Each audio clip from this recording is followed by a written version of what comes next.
Canadians are clearly struggling financially during this pandemic. We've heard that in survey after survey already, as are small businesses and Canadian charities, those that help the most vulnerable in this country. Many are struggling, and they're asking Ottawa for help.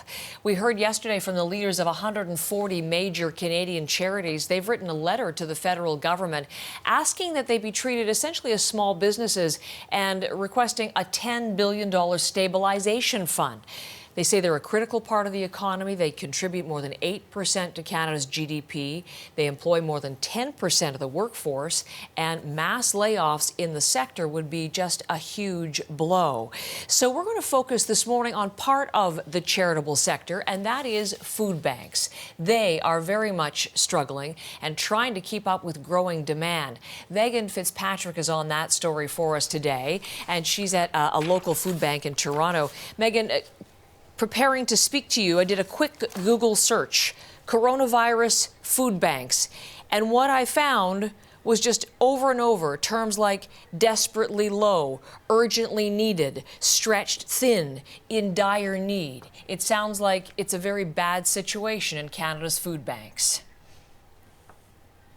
They are appealing to Canadians for help, that's for sure, Heather. We're here at the Daily Bread Food Bank in Toronto, and we're in a tent which has been erected outside of the building, and that's because they've been implementing their pandemic plan here. Normally, clients who come for food go into the warehouse and they can essentially go shopping and pick out what they need, but now because of the pandemic, the Daily Bread Food Bank has set up this tent, and it'll all be an outdoor activity. So you can see the conveyor belt here and some of the boxes set up. The staff here will be packaging boxes, pre-package them where clients can come and pick them up.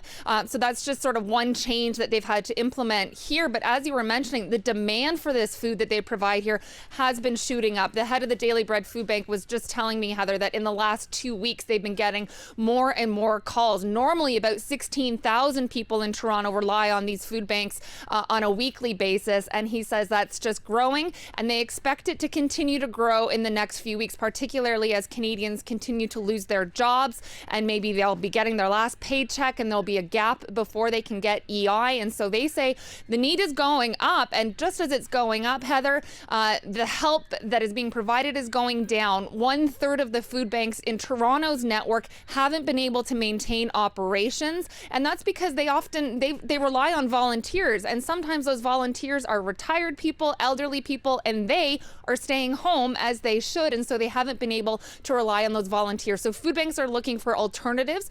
Here in Toronto, they're looking at setting up some pop-up food banks throughout the city. But yes, they say they need help. They need cash donations, they need food donations, and there's various ways people can do that. They can order through Amazon, for example, and pick out food and have those boxes delivered directly here, or people can go online. And that goes for across Canada. Food Banks Canada has launched a $150 million appeal, Heather, and encouraging people to go to their website to donate cash to help the many people that are already in need. And again, they expect that need to keep growing in the weeks ahead. Megan, thank you very much. We'll check back with you later in the morning.